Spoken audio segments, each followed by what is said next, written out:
Hello and welcome to Buddhist Store Global's Weekly News Highlight. I'm Dr. Justin Whitaker, Senior Correspondent for BDG.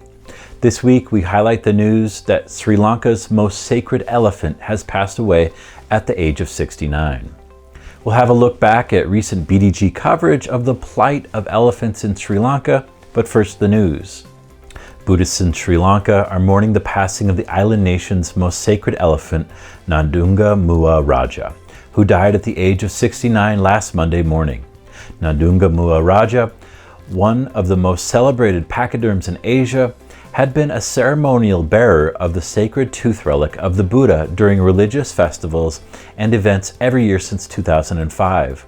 Last Monday, a procession of mourners, including monks and members of the public, paid their respects to the elephant during Buddhist funeral rites, prostrating before his body in reverence. Mahout Wilson Kodituwaku, who had cared for Nadunga Mua Raja for some 25 years, said he felt deeply saddened by the elephant's passing, noting that he had escorted the sacred bearer on foot in every procession. Born in the Indian city of Mysore in 1953, the elephant was the largest tamed tusker in Asia, standing some 3.2 meters or 10 feet in height. He was the most senior of 100 ceremonial elephants, tasked with carrying a golden casket of Buddhist relics on his back in Buddhist processions and festivals. Decked out in an elaborate costume decorated with colorful lights and regularly accompanied by armed guards. The great elephant would annually walk some 90 kilometers over 7 days from Colombo to the Temple of the Sacred Tooth Relic in the central city of Kandy, stopping at Buddhist shrines along the way. In an official statement, Sri Lanka's President Gotabaya Rajapaksa decreed Nadunga Mua Raja to be a, quote, national treasure, and that his remains should be preserved by taxidermists, quote, for future generations to witness. Rajapaksa tweeted that, quote, "I was deeply saddened to hear of the Raja, who had been carrying the tooth of the relics on his shoulders since 2005 with great pride. May the elephant, who has been revered by the people of the country and abroad for many years, be able to attain the great nirvana and be inspired by the noble merit of carrying the relics of honor at the Temple of the Tooth." End quote. Among the mourners who traveled to attend funeral rites for Nadunga Mua Raja on Monday evening, Sunetra Adhikari, who is 65, said that people loved the elephant and regularly offered food when he walked in public. She said, "We always loved the elephant that carried the sacred tooth relics, and many people today are saddened by the loss of the animal."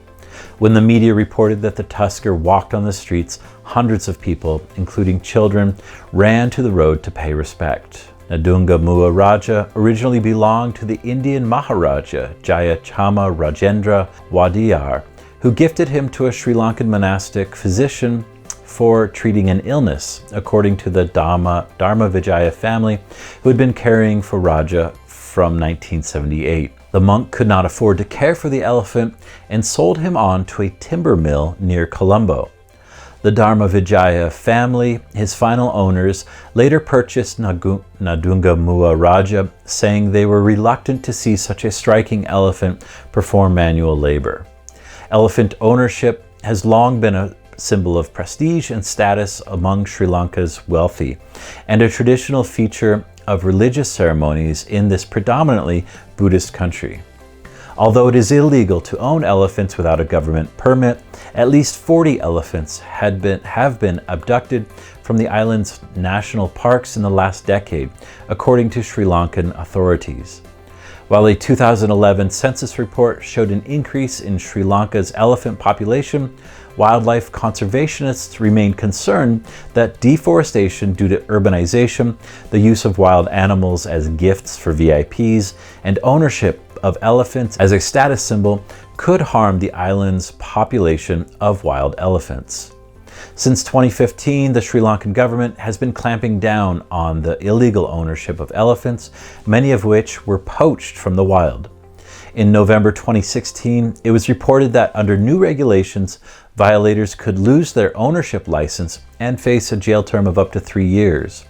And in 2017, Sri Lanka's government introduced tougher legislation aimed at protecting elephants from exploitation, including banning the use of captive elephants under the age of 5 and ensuring healthy diets for elephants in captivity. However, in 2019, we reported on the tragic life and death of the domesticated elephant Tiriki, whose emaciated frame shocked both Sri Lankans and people around the world. In a social media post announcing her death, the Thailand-based Save Elephant Foundation mourned her loss and vowed, what we wished for Tiriki, even a few days of freedom with love and care, we will demand for others. As always, we'll have links to this week's main news story and our news stories about Tiriki from 2019.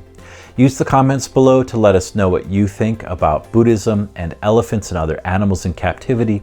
And as always, be sure to check out our website, buddhistdoor.net, for more on this story, as well as other news and features about Buddhism around the world.